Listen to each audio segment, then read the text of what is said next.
తమ్ముడే పేకాట పేకాటే అని వెనకట పెద్దలు చెప్పిన ముచ్చట్ను ఎవ్వరు ఫాలో అయినరో లేదో గాని ఏపీ చిన్న సీఎం పవన్ సార్ అయితే గా మాటను ఫాలో అవుతున్నాడనే వినబడుతున్నాయి ముచ్చట్లు. బాబు సార్ తోటి దోస్తాన్లున్న పవన్ సారు దోస్తానే రాజకీయమే అని ఆలోచనలు ఎత్తున్నాడట.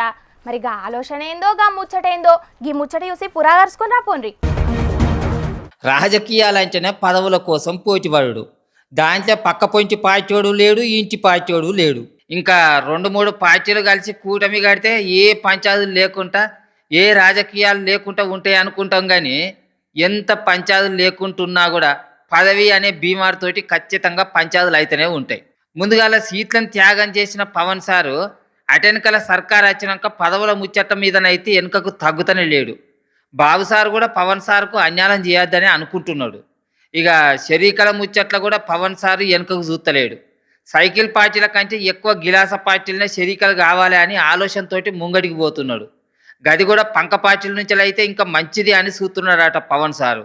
కూటమిలో ఉన్న 3 పార్టీల లీడర్లు మాట్లాడుకొనే ఎవరి పార్టీల షరీక చేసుకుంటున్నారు అనే నిర్ణయం తీసుకోవాలి. కానీ గసంటిది ఏం లేకుండా ఎవరు ఇష్టం వచ్చినట్టు వాళ్ళు పార్టీల షరీక చేయించుకుంటున్నారు. ముంగట పంక పార్టీని ఖాళీ చేసి సైకిల్ పార్టీకి ప్రత్యామ్నాయం గిలాసనే అని చూపెట్టేందుకే పవన్ సారు ప్రయత్నాలు చేస్తున్నాడట. ఇక ఎట్లయినా ఎన్నడో నాడు కూటమి నుంచి బయటికి రావాల్సి వస్తుంది. అప్పుడు సైకిల్ పార్టీతోటి పోటీ పడాలంటే గట్టి బలం కావాలి. కాబట్టి ఇప్పటి నుంచే గా బలం కోసం ఆలోచనలు చేస్తున్నాడట పవన్ సారు.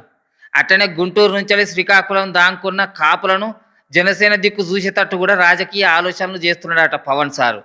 అట్లనే రాయలసీమలో కూడా గిదే ప్లాన్ నడుతున్నదట. ఇక పవన్ సారు ప్లాన్ అంతా బాబు సారుకు తెలియకుండా ఉంటుందా అంటే 40 ఇయర్స్ బాబు సారుకు ఢిల్లీలో సీమ చిటుక్కుమ అంటేనే తెలుస్తుంది. ఇంకా సొంత రాష్ట్రం ముచ్చట తెలియకుండా ఉంటాయా?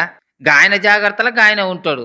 కానీ చూడాలి మరి కూటమితోటే కలిసి ఉంటామని చెప్పిన మాటకే కట్టుబడి ఉంటాడో పవన్ సారు, లేకపోతే పువ్వు పాటితోటి కలిసి రేపట్ల సైకిల్ పార్టీకి చెక్కు పెడతాడో అని అనబట్టిరుగ్గి ముచ్చటరికైన రాజకీయ మేధావులు.